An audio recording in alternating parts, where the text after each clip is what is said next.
2024 dalam Minggu-Minggu Trinitas atau biasa kita sebut Minggu Biasa kedua yang panjang, dan masih kita memberi fokus kepada soal pembaharuan.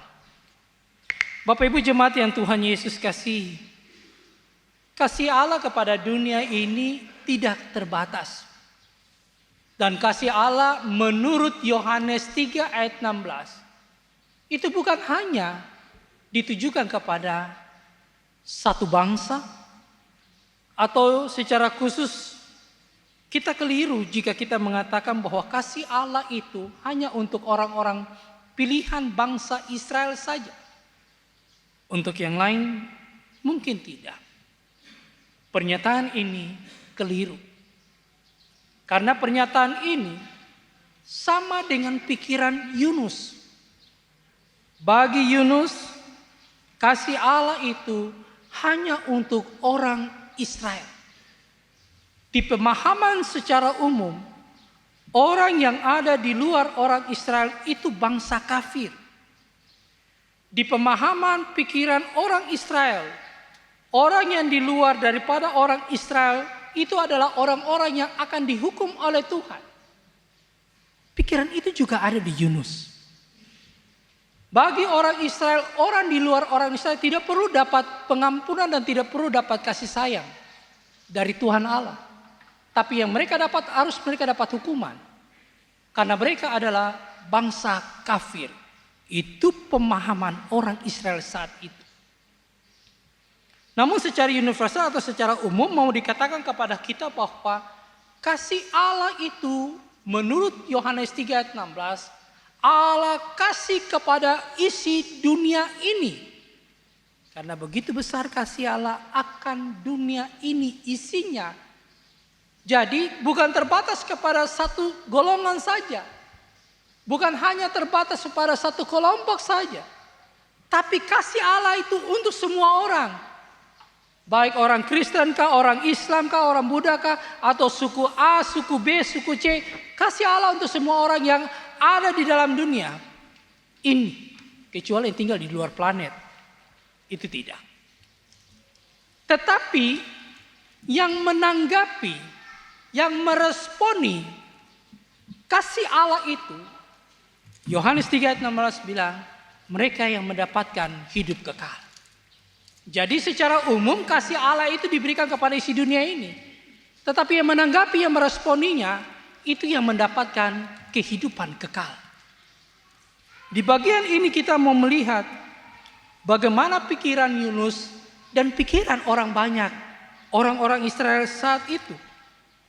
Karena sebuah kesalahan besar kalau ada yang mengklaim bahwa Allah hanya mengasihi satu bangsa tertentu saja, itu keliru.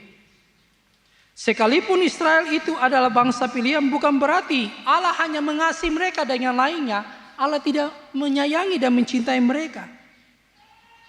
Kisah Yunus pasal yang keempat ayat 1 sampai ayat 11 menunjukkan kepada kita sikap eksklusif yang ada pada diri di satu pihak dalam diri Yunus.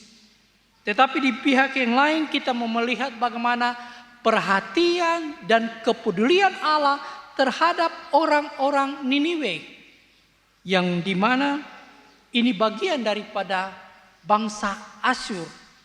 Dan bagi orang Israel, bangsa Asyur itu bangsa kafir yang tidak perlu mendapatkan pengampunan kasih daripada Allah. Yunus ketika disuruh oleh Tuhan pergi ke Niniwe, Yunus memang menolak bagian itu. Yunus memang tidak mau kalau orang Niniwe dapat selamat. Yunus tidak mau kalau orang Niniwe mendapatkan pengampunan. Yang Yunus mau adalah orang Niniwe maupun juga orang Asyur harus mendapatkan kehancuran, karena dia lebih senang kota Niniwe itu harus hancur. Namun rancangan Allah dalam mengasihi manusia tidak dapat disamakan dengan pikiran manusia. Dan Allah punya kasih itu tidak bisa dibatasi oleh siapapun. Karena Allah intinya sumber mengampuni dan sumber mengasihi. Sehingga tidak bisa diatur oleh pikiran manusia. Membaca pasal yang keempat, kita mendapati di mana ayat 1 sampai ayat yang ketiga, kita dapati tentang kemarahan daripada Yunus. Di mana awalnya Yunus menolak perintah Allah untuk pergi ke Niniwe. Namun akhirnya atas penentuan Tuhan, atas kehendak Tuhan, atas sesuatu yang ajaib yang dipakai oleh Tuhan, cerita mau kasih tahu kepada kita, Yunus ada di dalam perut ikan. Dan dimuntahkan dia tepat ada di Niniwe. Yang tempat di mana Yunus tidak mau pergi ke tempat itu yang disuruh oleh Tuhan. Karena misinya yang ada dalam pikiran Yunus adalah bagaimana Niniwe Asyur harus musnah. Tapi misi Tuhan Allah lewat Yunus adalah bagaimana mengumumkan, kasih tahu kepada orang-orang Niniwe tentang nantinya kehancuran jika mereka tidak berbalik. Mereka harus bertobat. Karena inilah misi yang diemban oleh Yunus untuk ke Niniwe. Tapi itulah pikiran daripada Yunus. Yang ada juga dalam pikiran orang Israel pada umumnya. Bagaimana tidak? Saya dari bangsa Israel mau pergi ke bangsa kafir. Saya dari bangsa yang dipilih oleh Tuhan kepada bangsa yang tidak dipilih oleh Tuhan. Dan saya dari bangsa yang dipilih ini untuk kasih tahu kepada bangsa yang menjadi musuh saya tentang pengampunan Tuhan, tentang kasih Tuhan. Bagi Yunus ini tidak masuk di akal. Dia tolak. Tetapi Allah terus dengan caranya menggunakan Yunus. Yunus memang marah. Dia marah besar sekali. Dia kesal. Karena ketika Allah mengampuni Niniwe, Allah melihat raja dan seluruh penduduk kota itu bertobat dan mohon pengampunan Allah. Itu yang terjadi. Ini yang buat lagi Yunus jadi murka kepada Allah. Yunus marah sekali. Karena dalam pikirannya bukan diselamatkan, tapi dihancurkan. Itu pikiran Yunus. Tetapi hal ini mengesalkan Yunus sehingga dia tercatat dalam bagian pasal 4 ayat 1 disebutkan kepada kita, lalu marahlah Yunus. Hal ini menarik sekali karena dalam kemarahan itu Yunus sadar, walaupun dia marah tapi dia masih bicara dalam doanya, mau mengatakan bahwa Allah itu pengasih dan penyayang, panjang sabar, berlimpah kasih setia, dan menyesal karena malapetaka yang didatangkannya. Justru hal ini karena pengampunan dari Allah membuat Yunus marah, gusar. Sehingga pinta Yunus adalah, Tuhan, kau cabut saja sapu nyawa. Cabutlah kiranya nyawa karena lebih baik aku mati daripada hidup. Karena yang diinginkan oleh Yunus tidak seperti yang diinginkan. Tapi Allah buat bangsa Niniwe bertobat. Makanya sikap ini eksklusif yang ditunjukkan oleh Yunus ini bertentangan dengan rancangan Allah yang mengasihi manusia. Sehingga Tuhan Allah bilang di ayat 4 sampai ayat 9. Allah menyadarkan Yunus. Allah menyadarkan dalam tindakan, dia berkata kepada Yunus, kau marahkah? Layakkah engkau marah? Yunus bilang, Tuhan, saya marah sekali. Saya marah sekali. Dengan kondisi seperti ini. Maka itu Tuhan buat dia tidur. Dalam semalam tumbuh lagi pohon jarak. Menaungi Yunus. Di saat siang hari menaungi dia. Tapi dalam satu malam satu hari, atas penentuan Tuhan. 3 kali kata atas penentuan Tuhan. Itu berarti bahwa di bagian ini ada proses yang Allah ingin mainkan.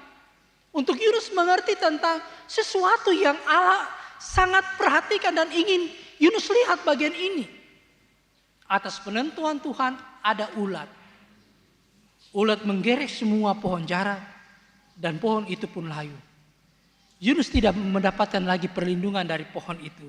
Yunus tambah marah lagi kepada Tuhan. Tuhan Allah bilang kepada Yunus, layakkah engkau marah karena pohon jarak itu? Yunus jawab, selayaknya lah aku marah sampai mati. Yunus masih marah kepada Tuhan.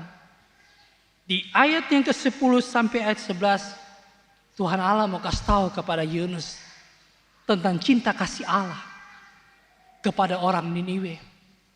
Dia mau bilang, engkau sayang kepada pohon jarak itu. Kau membutuhkan pohon jarak itu. Kau inginkan pohon jarak itu. Kau mau pohon jarak itu. Yang Tuhan Allah bilang, untuk sedikit pun engkau tidak berjerih payah. Dan engkau tidak kau tumbuhkan. Yang tumbuh satu malam dan binasa dalam satu malam juga. Tuhan Allah mau kasih tahu tentang kuasanya. Tuhan Allah. Yang manusia Yunus ini tidak tahu bagian itu. Yang dimana kau marah tentang pohon jarak yang kau tidak tumbuhkan. Yang kau tidak pelihara, tapi kau marah. Di dalam ayat 11, Tuhan Allah kasih tahu kepada Yunus, bagaimana tidak aku sayang kepada orang Niniwe. Kota yang besar itu, yang berpenduduk lebih dari 120.000 orang yang semuanya tak tahu membedakan tangan kanan dari tangan kiri dengan ternaknya yang banyak.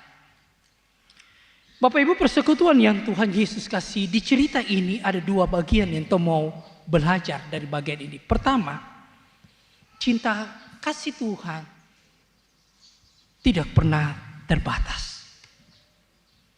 Persoalan kasih Allah kepada dunia ini adalah persoalan yang terbesar dan yang utama.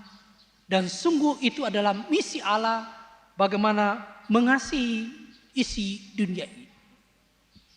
Tetapi dalam perjalanan itu kasih Allah ini seringkali dinodai dengan ketidaksetiaan umat manusia. Dalam ketidaksetiaan dan ketidaktaatan umat manusia, Allah tetap mengasihi manusia. Dan Allah tetap memberikan prioritas kepada manusia walaupun manusia kadang-kadang tidak setia kepada Tuhan Allah. Tapi Allah tidak mau bahwa manusia akhirnya harus dapat penghukuman daripada Tuhan. Sama halnya dengan Niniwe. Walaupun bagi orang Israel ini adalah bangsa kafir, tapi bagi Allah semua orang di dalam dunia ini memerlukan cinta kasih Allah. Sehingga baik orang Israel maupun orang di luar Israel semua dapat kasih karunia Allah yang sama. Oleh sebab itu Allah adalah Allah yang tidak pernah berubah kasih dan kuasanya dalam hidup kita manusia. Walaupun seringkali kita tidak setia kepada Tuhan, tapi Allah itu selalu setia kepada kita. Walaupun seringkali kita menodai kasih Allah itu dengan melakukan hal yang tidak Tuhan kehendaki, tapi Dia sayang kepada kita, Dia cinta kepada kita. Karena Dia akhirnya tidak mau tahu semua binasa. Dan Allah mau supaya di dalam perjalanan hidup kita ini kita terus menyatakan kasih Allah itu kepada isi dunia ini, bahwa bukan hanya kita saja yang memperoleh hidup kekal itu oleh karena meresponi kasih Allah itu, tapi semua orang yang ada di luar kita pun juga harus mendapatkan kasih Allah itu dengan cara kesaksian kita kepada mereka, memberitahukan tentang kasih Allah bahwa Allah betul-betul sangat mengasihi mereka. Dan karena Allah sangat mengasihi mereka, Allah tidak pernah untuk memilih, saya mengasihi ini tidak, bangsa ini saya sayang, ini tidak, suku ini yang saya sayang, ini tidak. Allah tidak pernah berbuat begitu. Begitupun juga dalam mengasihi isi dunia ini. Tidak pernah Allah dalam mengasihi memakai perhitungan-perhitungan seperti yang dibuat perhitungan oleh manusia. Tidak, Allah tidak seperti itu. Kasih Allah itu tidak terbatas. Kasih Allah itu adalah Allah yang tidak bersyarat juga pun. Kau sayang, kalau manusia kau sayang saya akan sayang kau. Kau tersayang saya tersayang kau. Allah tidak. Kau sayang saya sayang kau. Kau tidak sayang saya tetap sayang kau. Itu kasih Allah yang ajaib. Dan kasih Allah itu Dia nyatakan kepada kita sampai hari ini. Tuh semua ini ada nih. Tuh semua ini ada nih. Allah masih memberikan kesempatan kita ini hidup sampai detik ini. Supaya apa? Waktu hidup yang Tuhan kasih, Tuhan ada kasih ini, Tuhan pakai dengan baik. Supaya pada akhirnya kita bisa bertanggung jawab kepada Tuhan. Kasih yang Tuhan ada kasih untuk kita hari ini. Jangan kita remehkan dan jangan kita anggap murah. Jangan kita anggap main-main kasih Allah itu. Tapi hari ini saya bisa hidup, napas hidup, saya menggerakkan tubuh saya, itu kasih Allah yang luar biasa. Sementara ada orang yang bergumul dengan setetes cara untuk menyambung hidupnya, ada di rumah sakit. Sementara ada orang yang harus proses untuk cuci darah oleh karena menyambung hidupnya. Oleh karena hari ini ada orang yang harus bergumul dengan obat-obat supaya melanjutkan dia punya jalan hidup. Ada orang-orang yang sementara dipakai alat-alat tertentu untuk menyambung dia punya perjalanan hidup. Sementara kita yang ada kuat, yang ada sehat ini bagaimana? Meresponi kasih Allah itu. Ini yang tong harus meresponi bagian itu dengan baik. Di sisi lain, kita perlu cerita. Kita perlu sampaikan bahwa kasih Allah bukan hanya untuk kita sebagai orang percaya, tetapi semua orang. Ceritakanlah bagian ini baik lewat kata-kata kita maupun lewat sikap kita. Perilaku kita dengan segala hal. Untuk meyakinkan dunia ini bahwa Allah kita adalah Allah yang kasih. Yang dia nyatakan kasih itu di dalam diri orang. Dan akhirnya terjemahkan itu kepada sesama. Oleh sebab itu hukum yang paling terutama dan yang paling utama yaitu hukum mengasihi Allah dengan segenap hati, dengan segenap akal pikiran, akal budi kita. Itu adalah hukum yang paling utama sekali, mengasihi Allah. Dan ketika kita mengasihi Allah, kita bilang kita mengasihi Allah, maka perwujudannya adalah mengasihi sesama. Allah yang tidak kelihatan itu akan nyata dalam diri orang-orang yang ada di depan mata kita, yang memerlukan belas kasihan kita, yang memerlukan perhatian kita, yang memerlukan simpati kita. Itu yang kita perlu untuk kasih mereka. Bukan hanya terbatas untuk diri kita dan kita mengklaim kita saja yang dapat kasih karunia, orang lain tidak dapat. Tidak, toh semua dapat kasih karunia itu. Yang kedua, kita belajar. Dan yang terakhir, bahwa Allah selalu bekerja sesuai dengan rencananya untuk sebuah kebaikan bagi manusia. Bayangkan tidak pernah terpikir oleh Yunus bahwa dia dari laut menuju ke darat. Dari darat menuju ke laut, laut menuju ke darat. Allah pakai semua bagian ini untuk menunjukkan kepada Yunus secara khusus tentang kuasa Tuhan. Tidak pernah dalam sejarah kehidupan orang Israel tentang manusia yang masuk ke dalam perut ikan. Tapi Yunus membuktikan itu dengan kuasa Tuhan. Dan cara Tuhan untuk menyatakan rencananya itu kadang-kadang tidak masuk di akal pikiran kita manusia. Tapi terjadi. Supaya realisasi kebaikan Tuhan itu terjadi. Makanya Allah pakai bagian-bagian tertentu. Allah pakai bagaimana dengan cara alam mulai mengamuk. Dengan cara bagaimana Yunus masuk di perut ikan yang impossible, tidak masuk di akal itu. Bagaimana ikan itu memuntahkan Yunus di daratan Niniwe. Bagaimana akhirnya Yunus melihat dari atas gunung. Bagaimana tanda-tanda kehancuran, tetapi bukan lagi tanda kehancuran tapi pengampunan. Bagaimana Yunus melihat bagaimana Allah atas penentuannya menumbuhkan pohon jarak. Dan atas penentuan Allah juga Allah ada kehadiran ulat yang ada di situ. Dan bagaimana ulat menggerek pohon jarak ini. Cara-cara kerja Allah dalam simbol-simbol ataupun dalam contoh-contoh barang-barang binatang yang Allah pakai untuk supaya realisasi keselamatan itu terjadi. Yang bagi kita baca pasal 1 sampai pasal yang keempat tidak masuk di akal. Tapi Allah pakai bagian itu. Di bagian ini kita mau belajar. Bagaimana di situasi hidup kita setiap saat. Untuk sebuah kebaikan untuk tempuh diri masing-masing. Allah selalu kerja dengan dia punya cara. Untuk tempuh jalan hidup masing-masing. Kita kadang-kadang berpikir bahwa Allah bekerja itu dengan yang baik-baik. Yang mulus-mulus. Yang aman-aman saja itu Allah bekerja. Tapi kita harus ingat bahwa Allah kadang-kadang turut bekerja di situasi apapun. Yang kadang-kadang bagi kita tidak menyenangkan pun juga Allah bekerja. Makanya di Roma 8:28 dia bilang. Kita tahu sekarang bahwa Allah turut bekerja dalam segala sesuatu untuk mendatangkan kebaikan. Jadi di proses apapun yang Allah mau, dia sudah terakhir itu dia mau kasih tahu untuk kita untuk tumbuh kebaikan. Kadang-kadang Allah ingin bantu kita lewat Tom punya sakit.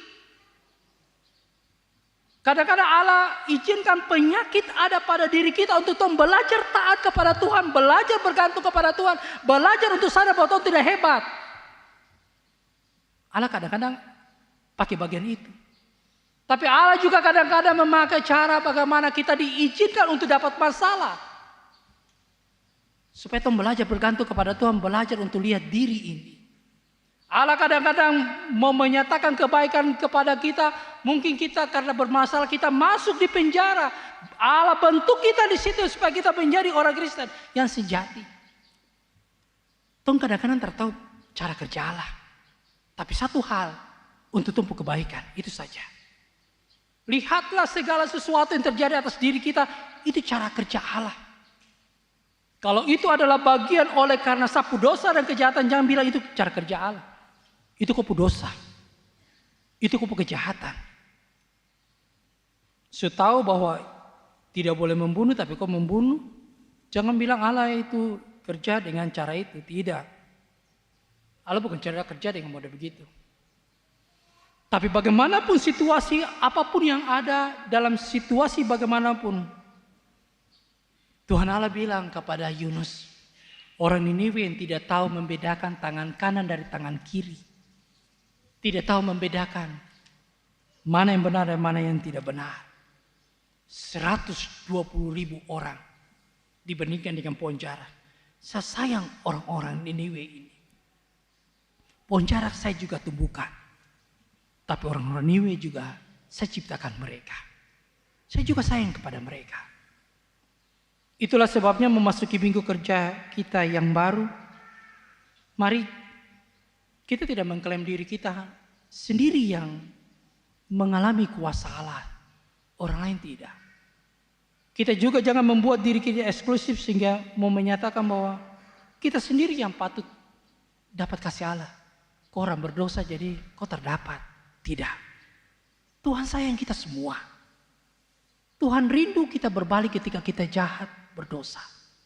Karena Tuhan mau orang jangan binasa. Oleh sebab itu pintu anugerah itu masih terbuka untuk kita. Jika kita berbuat dosa, minta pengampunan daripada Tuhan. Supaya pada akhirnya kita dapat hidup yang kekal. Allah mengasihi isi dunia ini. Termasuk kita dan semua orang yang kita hadapi, kita datangi, kita bertemu dengan mereka.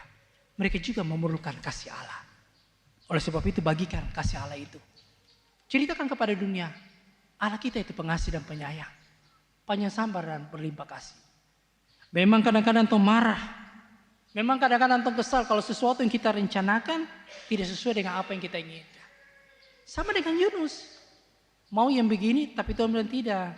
Yang begini. Tom kadang-kadang Tom belajar harus juga belajar seperti nyanyian rohani nomor 154 seperti doa Tuhan Yesus. Bukan kehendakku yang jadi tapi kehendakmu lah yang jadi. Walaupun berat, susah, jalani. Pasti akhir daripada semuanya itu adalah kebaikan. Amin.